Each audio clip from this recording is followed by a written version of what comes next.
start this off. The pictures are a little weird, so I'm going to show. Just going to have to. Where's that one? Okay. Didn't work. Hey. This. That is a Hebrew triad. The Kabbalist used the letter Hebrew triad, Shin, to signify the trinity of the first three Sephiroth. The central circle is slightly above the other two in the first Sephirah. Kether, the white head, the crown. The other two circles represent Koma, the father, and Binah, the mother. From the union of the Divine Father and the Divine Mother are produced the words of and the generations of living things. The three flame-like points of the letter W, looks like Shin, have long been used to conceal this creative triad of the Kabbalists. Chapter 25, Fundamentals of Kabbalistic Cosmogony. The Kabbalists conceive of the supreme deity as an incomprehensible principle to be discovered only through the process of eliminating in order all its cognizable attributes, and which remains when every knowable thing has been removed is An Sof, the eternal state of being. Although identifiable, the absolute permeates all space, abstract to the degree of inconceivability. Ein Sof is the unconditional state of all things. Substances, essences, and intelligences are manifested out of the inscrutability of Ein Sof. But the absolute itself is without substance, essence, or intelligence. Ein Sof may be likened to a great field of rich earth out of which rises a myriad of plants, each different in color, formation, and fragrance, yet each with its roots in the same dark loam, which, however, is unlike any of the forms nurtured by it. The plants are universes, gods, and men, all nourished by Ein Sof, and all with their source is one definitionless essence, all with their spirits, souls, and bodies fashioned from this essence and doomed, like the plant, to return to the black ground. Ein Sof, the only immortal, whence they came. Ein Sof was referred to by the Kabbalists as the most ancient of all the ancients. It was always considered as sexless. Its symbol was a closed eye. While it may be truly said that of Ein Sof that to define it is to defile it, the rabbis postulated certain theories regarding the manner in which Ein Sof projected creations out of itself, and they also assigned to this absolute not being certain symbols as being descriptive, in part at least, of its powers. The nature of Ein Sof then symbolized by a circle, itself emblematic of eternity. This hypothetical circle encloses a dimensionless area of incomprehensible life, and the circular boundary of this life is abstract and measureless infinity. I think I'll go to the next one. Lee. No. Yeah. No, I'll wait.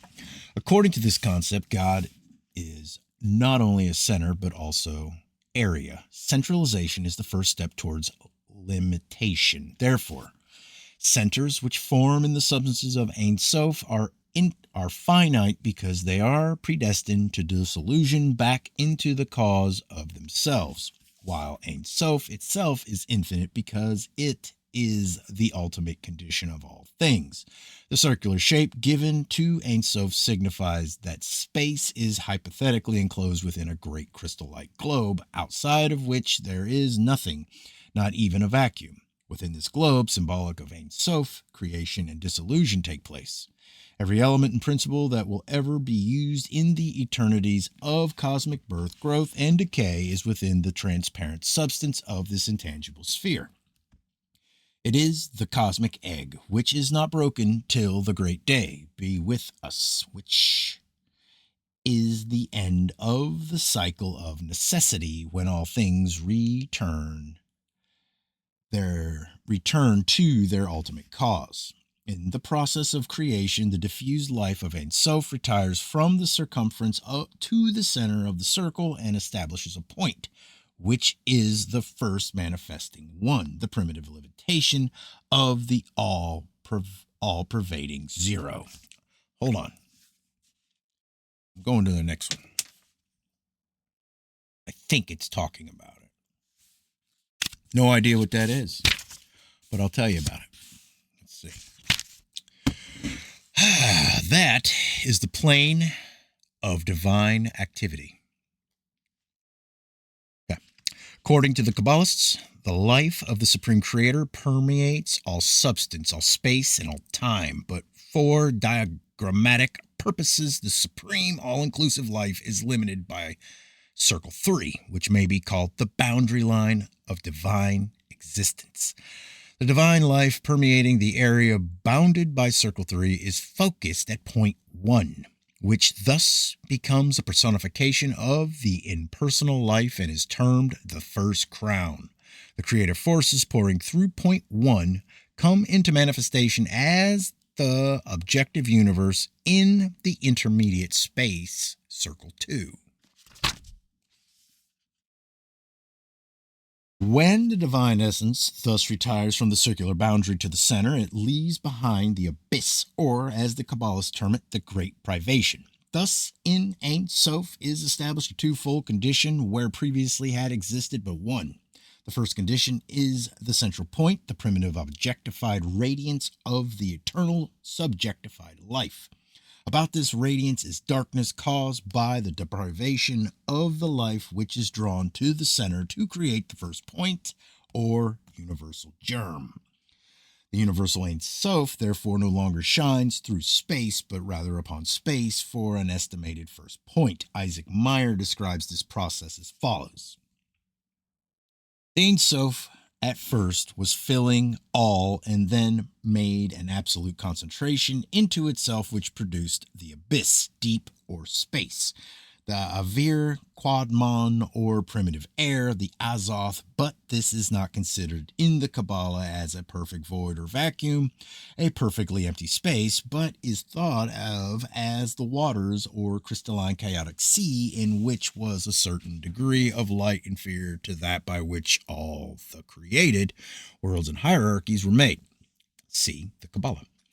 In the secret teachings of the Kabbalah, it is taught that man's body is enveloped in an void of bubble-like iridescence, which is called the auric egg. This is the causal sphere of man. It bears the same relationship to man's physical body that the globe of Ein Sof bears to its treated universes. In fact, this auric egg is the Ein Sof sphere of the eternity of the entity called man. In reality, therefore, the supreme consciousness of man is in this aura which extends in all directions and completely encircles his lower bodies. As the consciousness in the cosmic egg is withdrawn into a central point, which is then called God, the Supreme One, so the consciousness in the auric egg of man is concentrated, thereby causing the establishment of a point of consciousness called the ego. As the universes in nature are formed from powers latent in the cosmic egg, so everything used by man in all his incarnations throughout the kingdoms of nature is drawn from the latent powers within his auric egg. Man never passes from this egg. It remains even after death. His births, his deaths, and rebirths all take place within it and cannot be broken until the lesser day be with us, when mankind, like the universe, is liberated from the wheel of necessity. The Kabbalistic system of worlds. There's a lot of letters. Of the accompanying circular chart, the concentric rings represent diagrammatically the 40 rates of vibration. Okay. I think they're talking about this chart. That is a lot of rings. These are going to be discussed. You might want to pay attention to what's being said right here. The Kabbalistic scheme of the four worlds. Jesus. All right.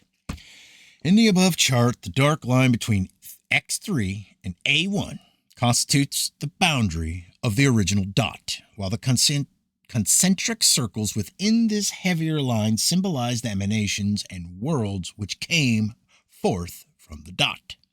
As this dot is contained within the outer rings, X1, X2, X3, and represents the first establishment of individualized existence, so the lower universe symbolized by the 40 concentric circles within the dot represents the lower creation evolved out of and yet contained within the nature of the first crown, which may be called God, within whom the divine powers, the celestial beings, the sidereal worlds, and man live and move and have their being.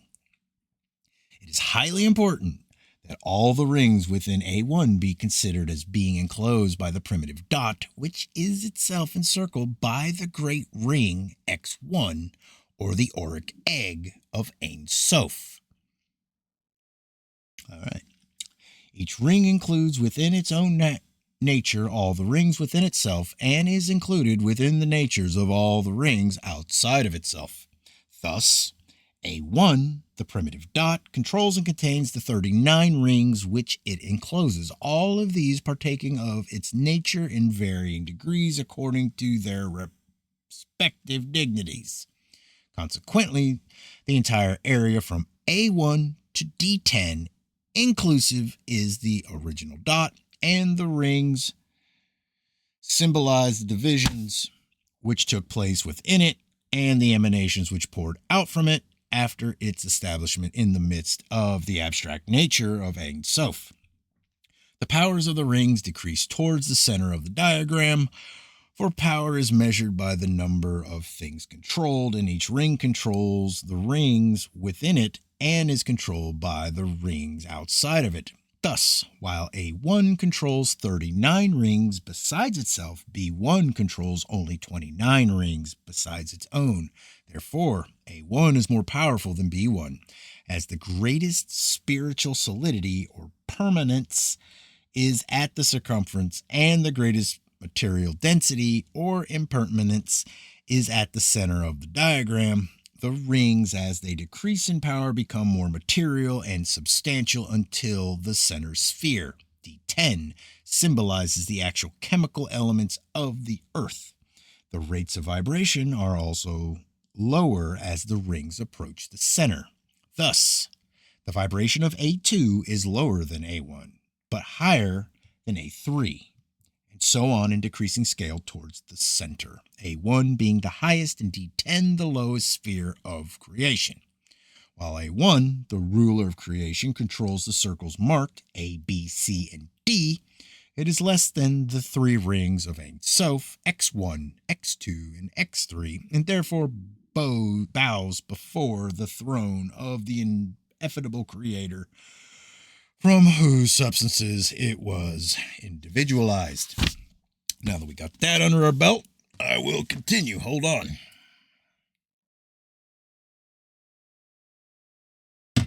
Stretch. On the accompanying circular chart, the concentric rings represent I said it right the first time, diagrammatically, the 40 rates of vibration, called by the Kabbalists spheres, which emanates from Ein Sof. The circle, X1, is the outer boundary of space. It circumscribes the area of Ein Sof. The nature of Ein Sof itself is divided into three parts, represented by the spaces respectively between X1 and X2, X2 and X3, X3 and A1. Thus, X1 to X2, Ein, the vacuum of pure spirit. X2 to X3, Ein Sof, the limitless and boundless. X3 to A1, Ein Sof, our, the limitless light. It should be borne in mind that in the beginning, the supreme substance, Ein, alone permeated the area of the circle. The inner rings had not yet come into manifestation. As the divine essence concentrated itself, the rings X2 and X3 became apprehensible, for Ein Sof is a limitation of Ein, and Ein Sof R, or light, is a still greater limitation. Thus, the nature of the Supreme One is considered to be threefold, and from this threefold nature, the powers and elements of creation were reflected into the abyss left by the motion of Ein Sof towards the center of itself. The continual motion of Ein Sof towards the center of itself resulted in the establishment of the dot in the circle. The dot was called God, as being the supreme individualization of the universal essence. Concerning this, Zohar says, when the concealed of the concealed wished to reveal himself, he first made a single point. The infinite was entirely unknown and diffused no light before this luminous point violently broke through into vision. The name of this point is I Am, called by the Hebrews Ahia. The Kabbalists gave many names to this dot. On this subject, Christian D. Ginsburg writes in substance, the dot is called the first crown because it occupies the highest position. It is called the aged because it is the first emanation. It is called the primordial or smooth point. It is called the white head, the long face, Macroprosophorus, and the inscrutable height because it controls and governs all the other emanations. When the white shining point had appeared, it was called Kether, which means the crown, and out of it radiated 9 great globes, which arranged themselves in the form of a tree. These 9 together with the first crown constituted the first system of the Sephiroth.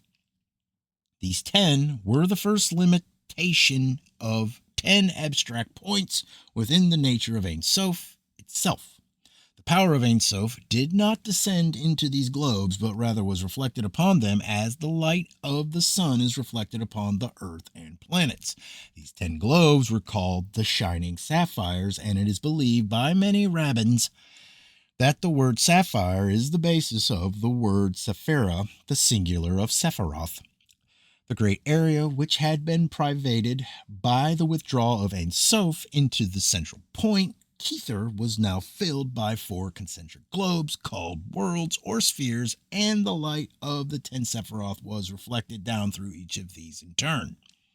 This resulted in the establishment of 4 symbolical trees, each bearing the reflections of the 10 Sephirotic globes. The 40 spheres of creation out of Ein Sof are divided into 4 great world chains as follows.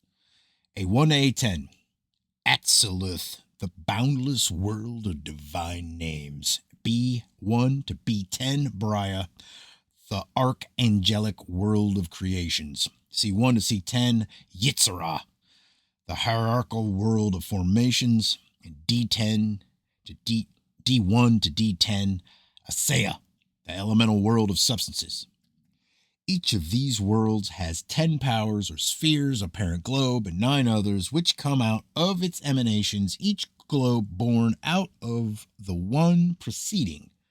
On the plane of Atziluth, A1 to A10, the highest and most divine of all the created worlds, the unmanifested Ein Sof establishes his first point or dot in the divine set. 3 spheres of X. This dot, A1, contains all creation within it. But in this first divine and uncontaminated state, the dot, or first manifested God, was not considered as a personality by the Kabbalists, but rather as a divine establishment or foundation. It was called the first crown, and from it issued the other circles of the Azothlithic world. A2, A3, A4, A5, A6, A7, A8, A9, and A10. In the 3 lower worlds, these circles are intelligences, planets, and elements, but in the first divine world, they are called the rings of the sacred names. The first 10 great circles or globes of light which were manifested out of the Ein Sof and the 10 names of God assigned to them by the Kabbalists are as follows. From Ein Sof came A1, the first crown, and the name of the first power of God was Ahia, which means I am, that I am. From A1 came A2, the first wisdom, and the name of the second power of God was Jehovah, which means essence of being. From A2 came A3, the first understanding, and the name of the third power of God was Jehovah Elohim, which means God of gods. From A3 came A4, the first mercy, and the name of the fourth power of God was El, which means God the Creator. And from A4 came A5, the first severity, and the name of the fifth power of God was Elohim Gabor, which means God the Potent. From A5 came A6, the first beauty, and the name of the sixth power of God was Eloah Vadath, which means God the Strong. From A6 came A7, the first victory, and the name of the seventh power of God was Jehovah Tzazboth, or Boath, which means God of hosts. And from A7 came A8, the first glory, and the name of the eighth power of God was Elohim Sabaoth, which means Lord God of hosts. And from A8 came AA9, the first foundation, and the name of the ninth power of God was Shaddai El Chai, which means omnipotent. Ooh, where have I seen that word Shaddai? From A8 came A9, the first foundation, the name of the ninth power of God. Wait, already said that. The omnipotent. From A9 came A10, the first kingdom, and the name of the 10th power of God was Adonai Malek, which means God. From A10 to B1, the second crown in the world of Braya was established. The 10 emanations from A1 to A10 inclusive are called the foundations of all creations. The Kabbalists designate them the 10 roots of the tree of life. They are arranged in the form of a great human figure called Adam Kodman, the man made from the fire midst red dirt, the prototypic universal man. In the Atzolithic world, the powers of God are most purely manifested. These 10 pure and perfect radiations do not descend into the lower worlds and take upon themselves forms, but are reflected upon the substances of the inferior spheres. From the first, or I can't say these words, Atzolithic, from the first, or Atzolithic world, they are reflected into the second, or Bryatic world. As the reflection always lacks some of the brilliancy of the original image, so in the Bryatic world, the 10 radiations lose part of their infinite power. A reflection is always like the thing reflected, but smaller and fainter. In the second world, B1 to B10, the order of the spheres is the same as in the Atzolitic world, but the 10 circles of light are less brilliant and more tangible, and are here referred to as 10 great spirits, divine creatures who assist in the establishment of order and intelligence in the universe. As already noted, B1 is born out of A10 and is included within all the spheres superior to itself. Out of B1 are taken 9 globes. B2, B3, B4, B6. Fucked it up. B2, B3, B4, B5, B6, B7, B8, B9, and B10, which constitutes the world of Braya. These 10 subdivisions, however, are really the 10 Atzolithic powers reflected into the substance of the Braic world. B1 is the ruler of this world, for it contains all the other things of its own world and also the rings of the third and fourth worlds, C and D. In the world of Braya, the 10 spheres of light are called the archangels of Braya. Their order and powers are as follows. Hold on.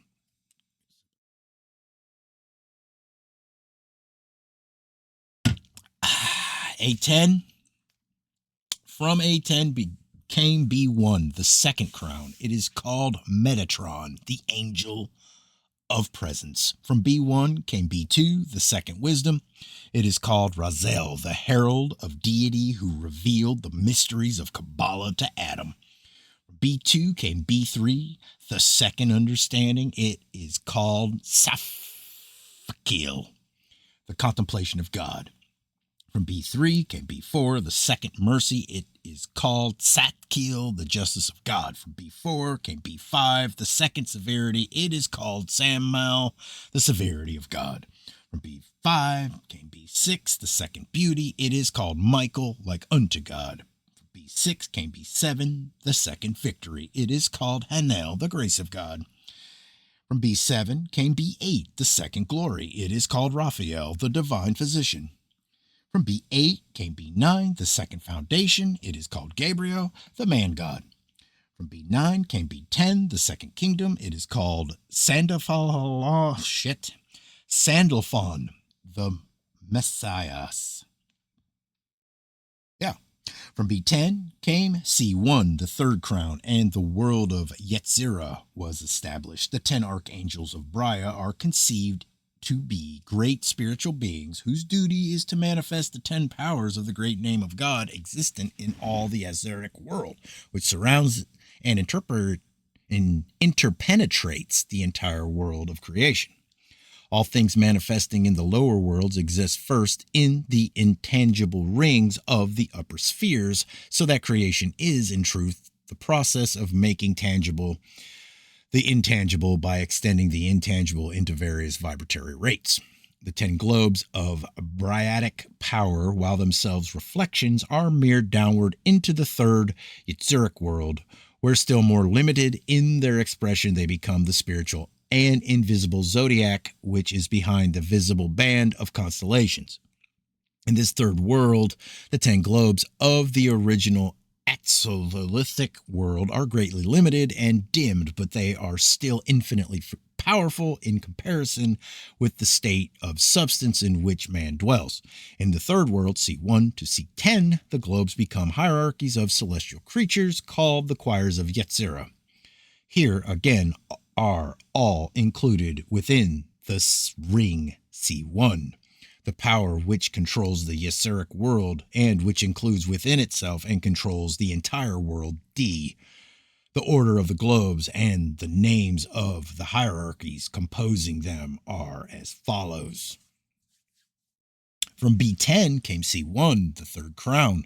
The hierarchy is the cherubim. Kaioth, Ha, Kadosh, the holy animals. From C1 came C2, the third wisdom. The hierarchy is the cherubim. Orphanum, the wheels. From C2 came C3, the third understanding. The hierarchy is the thrones.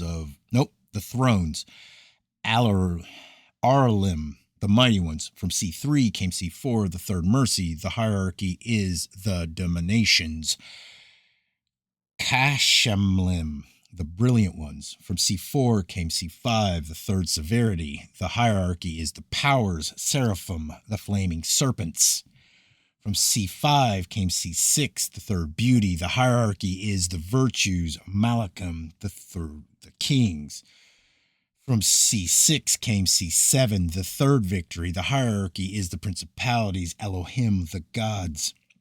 From C7 came C8, the third glory. The hierarchy is the archangels. Ben Elohim, the sons of God. From C8 came C9, the third foundation. The hierarchy is the angels. Cherubim, the seat of the sons. From C9 came C10, the third kingdom. The hierarchy is humanity. The Ishim, the souls of just men. From C10 came D1, the fourth crown, and the world of Asaya was established. From the Yetzirah world, the light of the 10 spheres is reflected into the world of Asaya, the lowest of the four. The 10 globes of the original Atzolithic world here take upon themselves forms of physical matter, and the sidereal system is the result. The word of Asaya, or the elemental world of substance, is the one into which humanity descended at the time of Adam's fall. The Garden of Eden is the 3 upper worlds, and for his sins, man was forced into the sphere of substance and assumed coats of skin, bodies. All of the spiritual forces of the upper worlds, A, B, and C, when they strike against the elements of the lower world, D, are distorted and perverted, resulting in the creation of hierarchies of demons to correspond with the good spirits in each of the higher worlds. In all the ancient mysteries, matter was regarded as the source of of all evil and spirit the source of all good. For matter inhibits and limits, often so clogging the inner perceptions that man is unable to recognize his own divine potentialities.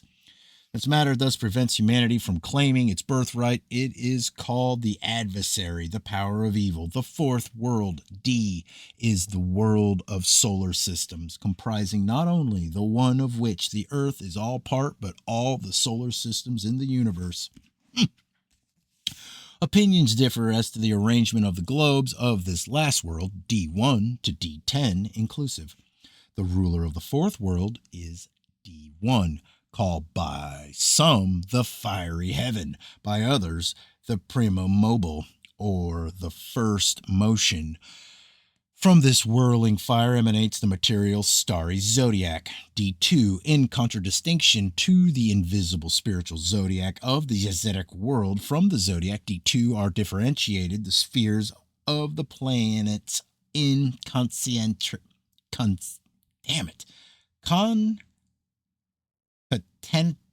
I know that word. Concatenate order. The 10 spheres of the world of Isaiah are as follows. Concatenate? I can't say that word. The spheres of the planets in concatenate. From C10 to D1, the fourth crown, Rashith Ha Galagalum, the primum mobile, the fiery midst, which is the beginning of the material universe. From D1 came D2, the fourth wisdom, Masloth, the zodiac, the firmament of the fixed stars. From D2, we're just getting to the firmament. Just so you know, that's so far down. Just remember that in our whole thing, okay? That's why I don't get too fucking wrapped up on what's going on this plane. Way down there. It's all good, though. It's all good. Just keep up. The D1 came D2, the fourth wisdom, Masloth, the zodiac, the firmament of the fixed stars. From D2 came D3, the fourth understanding, Shabbathai, the sphere of Saturn. From D3 came D4, the fourth mercy, Zedge, the sphere of Jupiter. From D4 came D5, the fourth severity, Madim, the sphere of Mars. From D5 came D6, the fourth beauty, Shemesh, the sphere of the sun. From D6 came D7, the fourth victory, Naga, the sphere of Venus. From D7 came D8, the fourth glory, Kokab, the sphere of Mercury. From D8 came D9, the fourth foundation, Lavana, the sphere of the moon. From D9 came D10, the fourth kingdom, Kolom Yozodoth, the sphere of the four elements. By inserting a sphere, which he calls the Empyrean, before the primum mobile, Kircher moves each of the other spheres down one, resulting in the elimination. Hold on, let me try that one again. By inserting a sphere, which he calls the Empyrean, before the primum mobile, Kircher moves each of the other spheres down one, resulting in the emanation of the sphere of the elements and making D10 the sphere of the moon. In the world of Isaiah are to be found the demons and tempters. These are likewise reflections of the 10 great globes of Atziluth, but because of the distortion of the images resulting from the base substances of the world of Isaiah upon which they are reflected, they become evil creatures, called shells by the Kabbalists. There are 10 hierarchies of these demons to correlate with the 10 hierarchies of good spirits composing the Yetzirah world. There are also 10 archdemons corresponding to the 10 archangels of Briah. The black magicians use these inverted spirits in their efforts to attain the nefarious ends, but in time the demon destroys those who bind themselves to it. The 10 orders of the demons and the 10 archdemons of the world of Isaiah are as follows. D1, the evil crown. The hierarchy is called Thamil, the doubles of God, the two-headed. The archdemons are Satan and Moloch. From D1 From D1 came D2, the evil wisdom. The hierarchy is called Kai Gadel. Those who obstruct the archdemon is Adam Belial.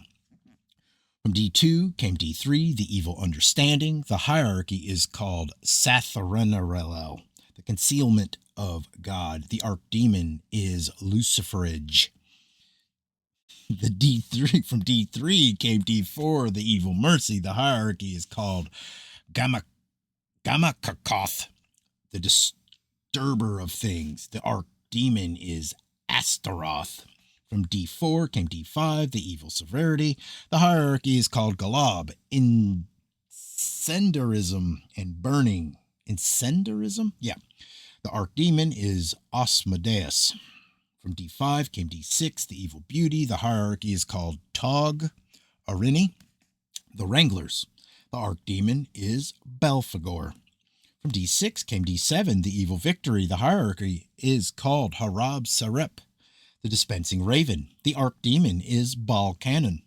From D7 came D8, the evil glory. The hierarchy is called Samael, the embroiler. The archdemon is Adramelech. From D8 came D9, the evil foundation. The hierarchy is called Gamaliel, the obscene. The archdemon is Lilith. From D9 came D10, the evil kingdom. The hierarchy is called Namoth, the impure. The archdemon is Nahema. Kabbalists declare that the world's intelligences and hierarchies were established according to the vision of Ezekiel. By the man of Ezekiel's vision is symbolized the world of Atziluth. By the throne, the world of Briah. By the firmament, the world of Yetzirah, and by the living creatures, the world of Isaiah. These spheres are the wheels within wheels of the prophet. The Kabbalists next established a human figure in each of the four worlds. A1 was the head and A10 the feet of the man Atziluth. B1 was the head, and B10 the feet of the man of Briah. C1 was the head, and C10 the feet of the man of Yetzirah. D1 was the head, and D10 the feet of the man of Isaiah. These four are called the world men. They are considered androgynous and are the prototypes of humanity.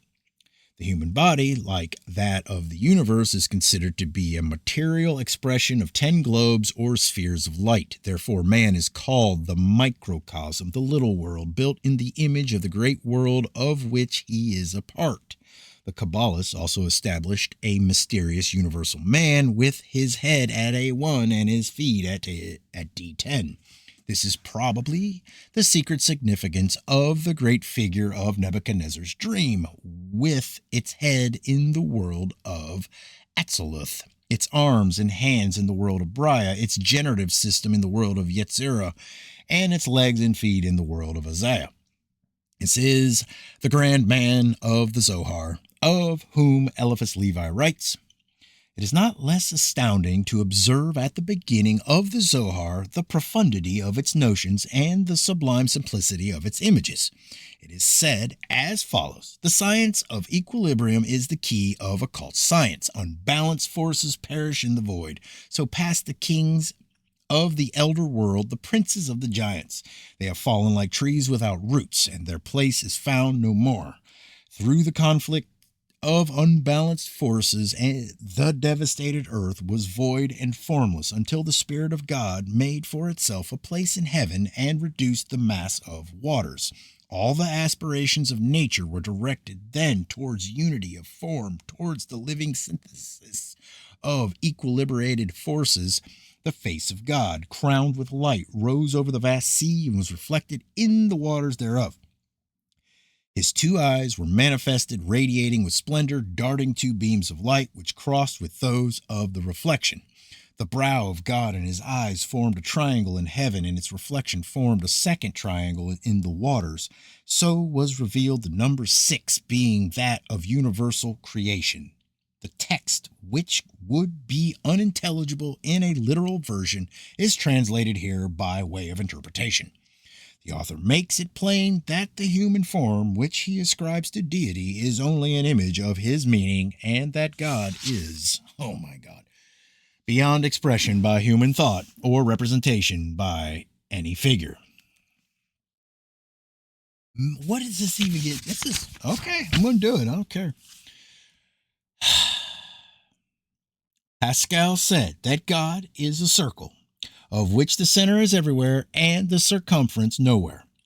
But how is one to imagine a circle apart from its circumference? The Zohar adopts the antithesis of this paradoxical image, and in respect of the circle of Pascal would say rather that the circumference is everywhere, while that which is nowhere is the center. It is, however, to a balance and not to a circle that it compares the universal equilibrium of things. It affirms that equilibrium is everywhere, and so also is the central point where the balance hangs in suspension. We find that the Zohar is thus more forcible and more profound than Pascal.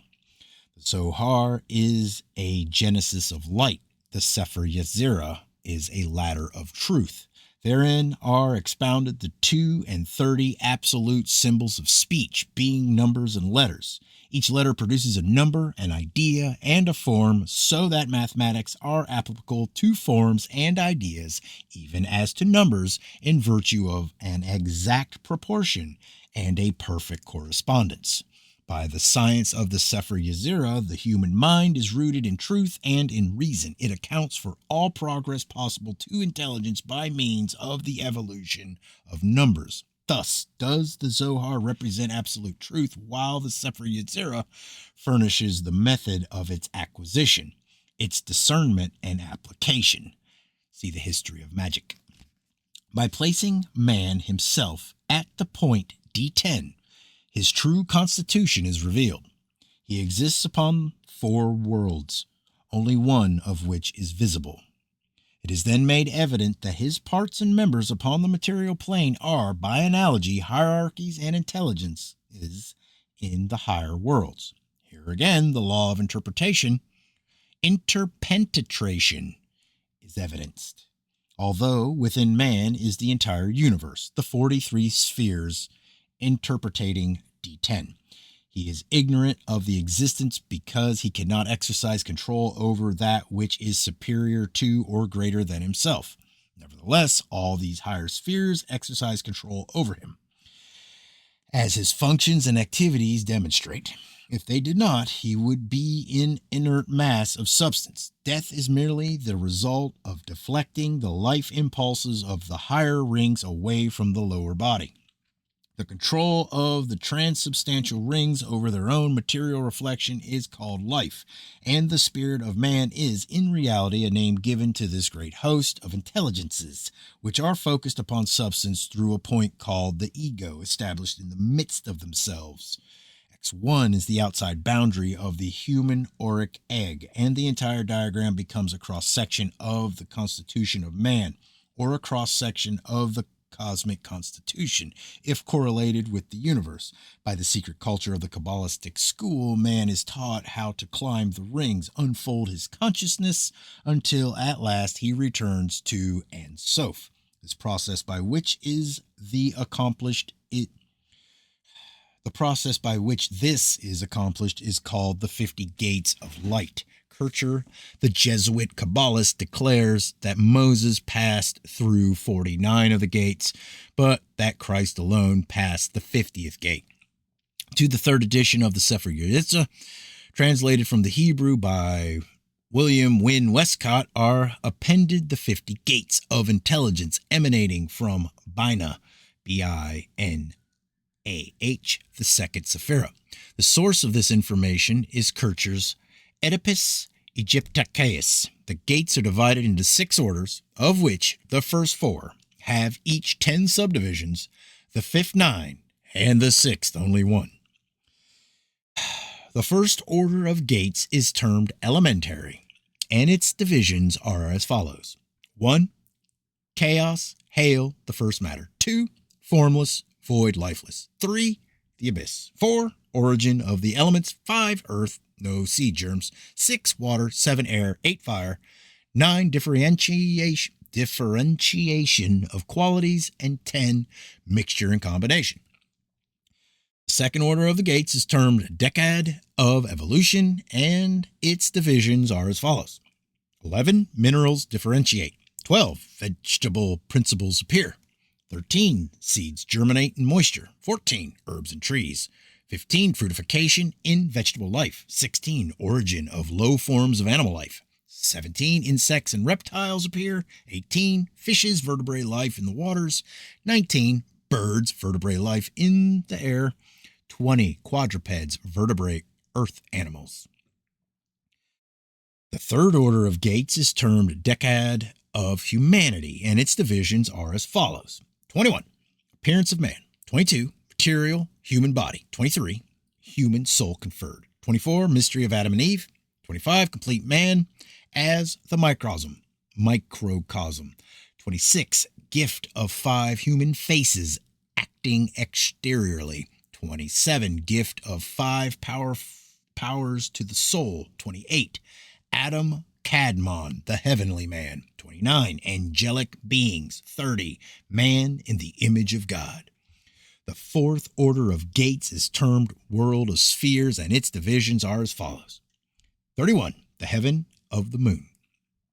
32, the heaven of Mercury. 33, the heaven of Venus. 34, the heaven of the sun. 35, the heaven of Mars. 36, the heaven of Jupiter. 37, the heaven of Saturn. 38, the firmament. 39, the prima mobile. 40, the imperium heaven. The fifth order of gates is termed the angelic world, and its divisions are as follows. 41, Ishim, sons of fire. 42, Orphanim, cherubim. 43, Aralim, thrones. 44, it's Kashmalim, dominions. 45, Seraphim, virtues. 46, Melachim, powers. 47, Elohim, principalities. 48, Ben Elohim, angels. 49, cherubim, archangels. The order of the angels is a matter of controversy, the arrangement above differing from that accepted in other sections of this volume. The rabbins disagree fundamentally as to the proper sequence of the angelic names. The sixth order is termed the archetype and consists of but one gate, 50, God, and a soph, he whom no mortal eye hath seen. The 50th gate leads from creation into the creative principle, and he who passes through it returns into the unlimited and undifferentiated condition of all. The 50 gates reveal a certain evolutionary process, and it was declared by the rabbins that he who would obtain to the highest degree of understanding must pass sequentially through all these orders of life, each of which constitute a gate in that spirit, passing from the lower to the higher, found in each more responsive organism, new avenues of self-expression. Well, chapter 27 will be the tree of the Sephiroth.